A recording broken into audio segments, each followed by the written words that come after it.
Nefarious. This is a tricky game to talk about. It does so much to make you like it, but at the same time can be dispiriting. Let's break it down. The game has this premise where you play the villain of a 16-bit era platformer. It's no cheap marketing trick either. Instead, it's a theme explored with great enthusiasm. The villain is Crow, the fellow who kinda looks like Dr. Robotnik dropped a few pounds and dressed up as Mega Man for Halloween. Of course, he drives an airship where he plops all the princesses he kidnaps. They provide some great fodder for some convos that are filled with meta jokes and other hilarity. This is the game at its best, when it pushes the novelty of its premise to the edge. Going off the script, like taking part in a TV dating show or visiting the World Villain Museum, is ridiculous fun. You want to delve further into Nefarious's world, and are often rewarded with eccentric, clever laughs and a surprisingly robust character story. When Nefarious is not making you chortle, it's pacing you through its most forgetful levels. Hitboxes are sometimes off, landing is slippery, sound cues are missing and response times are sluggish. Not to mention enemies are plain dumb. It's not dysfunctional by any stretch, and some inventive mechanics do provide some real bright spots, but the overall scrappiness of Nefarious's platforming never escapes your consciousness. It's disappointing more than annoying. With so much to like, there's a chunk of unrealised potential left on the table. Nefarious is a fun game, just not a great platformer. A sharpening of the gameplay would surely rocket it to greater heights.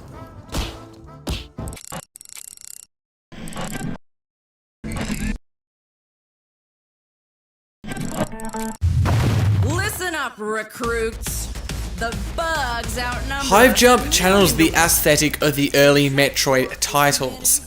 You can tell it from first glance. The bumpy terrain that could have been stripped from a monster's bow lining, the helmeted protagonist, the saturated colours that pop from every angle. It's clearly an attempt to mirror Metroid. Once we actually played it, however, we found that our eyes had been lying. This is no Metroidvania. The path ahead unfolds randomly, so exploring doesn't include a lot of backtracking. Death is permanent, or at least very close to permadeath. More on that in a second. Point is, Hive Jump is more of a spelunky twin-stick shooter decorated with retro stylings. A backpack that serves as a personal transportable respawn point is Hive Jump's unique spin on permadeath. The catch being that if the backpack is destroyed, so are your extra lives. Hive Jump is a blast to play in co-op and easily where the game is most fun. Going solo is good for unlocking new loadouts, but can get same old fast. There's a lot of similar games on the market, but if you're specifically looking for a roguelite with strong co-op, Hive Jump is a good punt.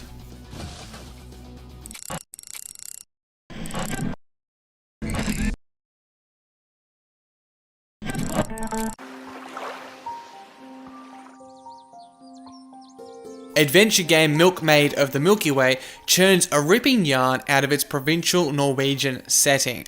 Farm life can be charming. Just consider the recipes written as rhythmic poems or the tranquil ambience of the cowshed. It is equally mundane though. After one day helping out dairy farmer Ruth, you get a peek at how repetitive and weary farm work can be. This provides great contrast to the sudden arrival of aliens. Here lies Milkmaid's main intrigue, the clash of the mundane and the bizarre. It's dramatic, world-opening, and even funny.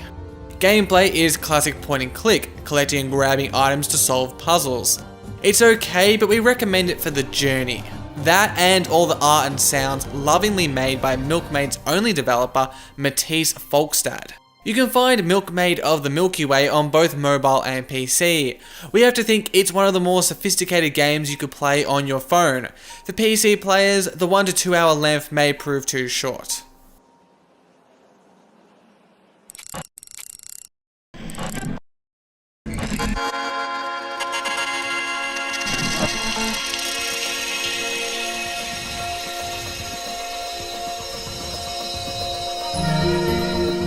Juxtaposing cute and bright characters with realistic and dim backgrounds, She Remembered Caterpillars has this rather surrealist look. It works, aesthetically and functionally, grabbing your attention and pointing it toward the crucial elements of the game's puzzles. The vivid reds and blues highlight the little lemmings you need to direct. Colour also emphasises your obstacles, the gates and bridges. The logic behind these elements is simple colour wheel theory, appropriate for a game so artistically inspired. Here's the rundown.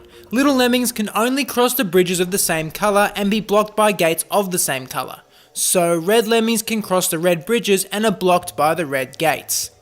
The colour wheel twist comes from merging your lemmings and giving them secondary colours like purple and orange.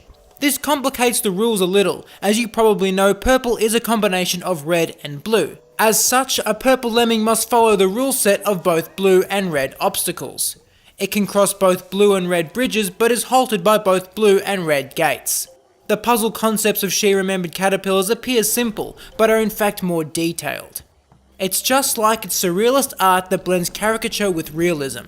It seems like its identity can be easily pinned down, but the more you examine its backdrops and puzzle logic, the more complexities you find. This is truly a wonderful thing. Delving deeper to find something deeper is a stimulating experience. The same can be said of the story, which explores a sometimes irreconcilable contrast in the cycle of life and death. She Remembered Caterpillars feels more finished than other games. All of its ideas seem to have been executed as intended, and the result is a fulfilling journey.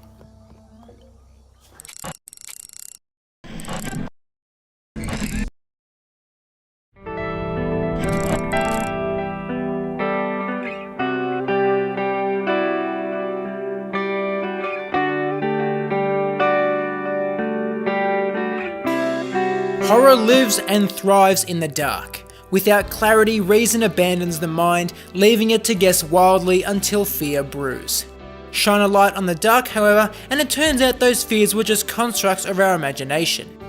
That's kind of a simplification, but it sums up the challenge of every horror game. Can it go beyond scary and present something that is terrifying even in the light of day? Detention does.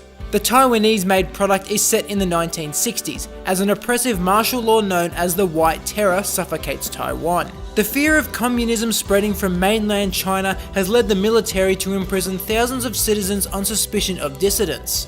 The government is fearful, the people are fearful, to its core, Taiwan is fearful. The supernatural horror you encounter within detention is symptomatic of this fear.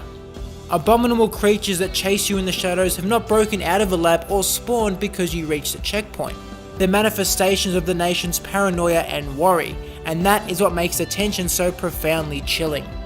A lot of props should also go to the game's design, with its lighting and ghostly art doing tremendously creative work to depict the uneasy atmosphere of White Terror Taiwan.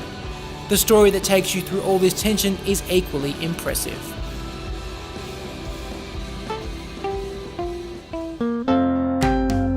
Thanks for watching. We'll see you next time here on Indie Former.